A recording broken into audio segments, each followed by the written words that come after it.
Hi, welcome to another episode. How did a simple 1979 panel discussion with naturalist David Attenborough end up influencing one of the most consequential policies in modern Chinese history? It's a strange story, but let me explain. In the late 1970s, Attenborough was struggling to gain access to China for his documentaries. To improve his chances, he joined a committee panel in Beijing. During one session, he asked Deng Xiaoping, China's leader at the time, what the country planned to do about its rapidly growing population. The answer revealed for the first time to the outside world what would soon become one of the most controversial population control measures in history, the one-child policy. This single decision would ripple outward for decades, creating profound demographic and economic challenges. Today, those challenges are colliding with another looming crisis: the collapse of China's property sector.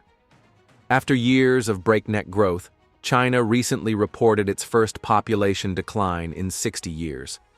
Birth rates have hit record lows, and the number of babies born is now the fewest since the founding of the People's Republic in 1949. Things became even worse in 2022 when a massive data leak revealed that the government had overcounted its population by more than 100 million people. The consequences are everywhere: too many buildings, not enough people to fill them, and a real estate sector teetering on the edge. With about 30% of China's GDP and 70% of household wealth tied up in property, the stakes could not be higher. At the center of this storm stands Evergrande.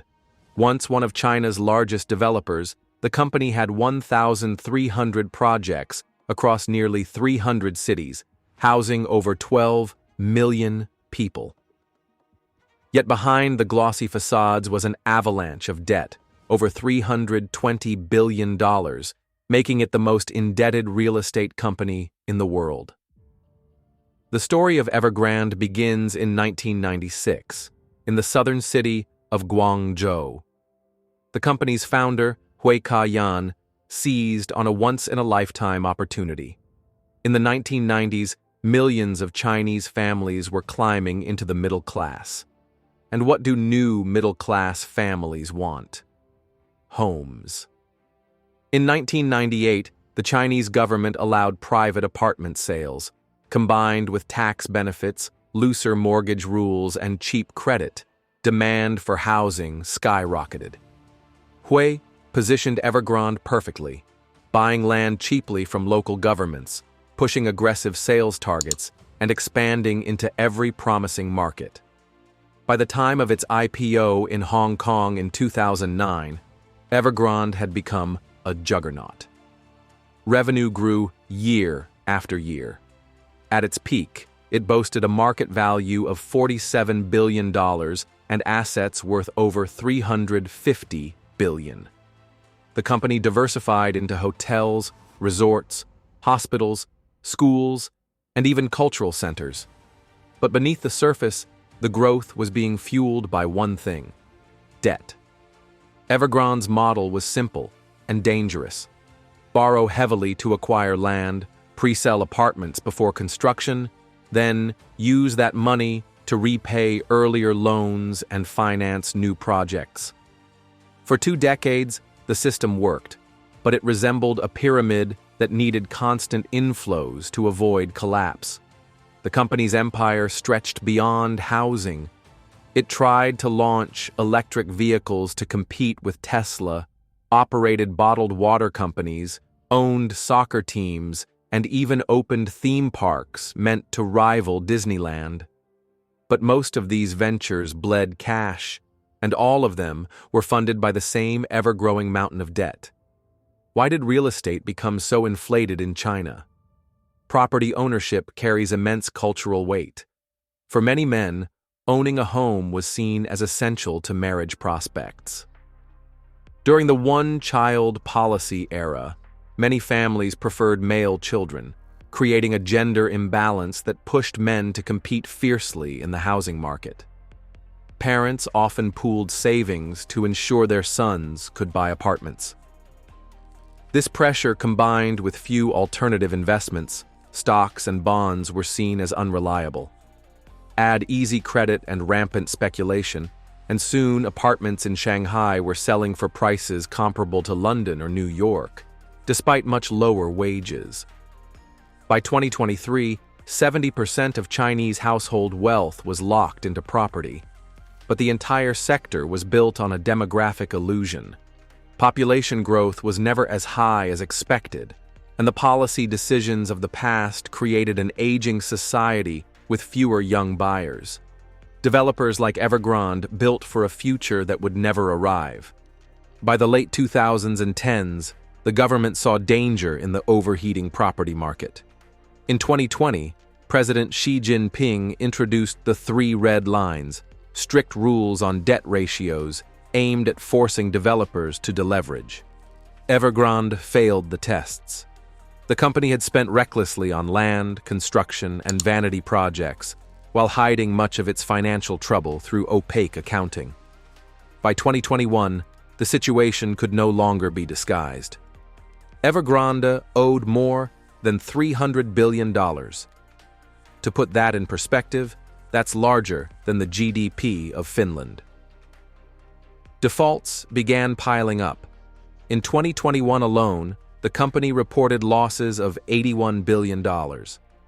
Customers who had paid deposits on unfinished homes grew desperate. Millions of families feared their life savings were gone. Evergrande's market value collapsed by 99%. Trading halts, junk credit ratings, and mass protests became the norm. By 2023, the company sought bankruptcy protection in a U.S. court, hoping to shield assets while restructuring in China. Evergrande's fall sent shockwaves far beyond its balance sheet. Construction companies, steel and cement producers, home appliance retailers, and even international iron ore exporters all suffered. Country Garden, another giant developer, quickly stumbled into its own crisis. With new construction falling nearly 25% in 2023, property prices in many cities dropped by as much as a quarter from their peaks. Local governments, which rely heavily on land sales for revenue, are facing financial strain. Global investors worry about ripple effects across markets from Australia to Europe. And then, there is the human toll. Evergrande pre-sold more than 1.4 million homes that remain unfinished. Behind those numbers are families who may never see the homes they paid for. The comparisons to the 2008 global financial crisis are tempting. Both involve over-leveraged companies in sectors critical to their economies. Both threaten to spread instability worldwide. But there are differences. Unlike the U.S. in 2008, China controls its banking system. The state can quietly shift liabilities, provide liquidity, and even manipulate accounting to prevent systemic collapse. The government also holds massive foreign exchange reserves and enforces tight capital controls. Still, these tools do not erase the problem. Confidence in the housing market has been shattered, and it could take years to rebuild. In the meantime, consumer spending is shrinking, local governments are under strain, and global markets are watching nervously. Evergrande's story is more than just a tale of corporate greed and mismanagement. It is the intersection of reckless financial expansion, flawed government data, and deep demographic challenges. A company once valued at tens of billions now sits in ruins, and its fall has exposed vulnerabilities across the world's second-largest economy. Whether this becomes a full-blown global crisis or remains a slow-burn domestic issue depends largely on how the Chinese government handles it. But one thing is certain: millions of ordinary people are paying the price for decisions made in boardrooms and government offices.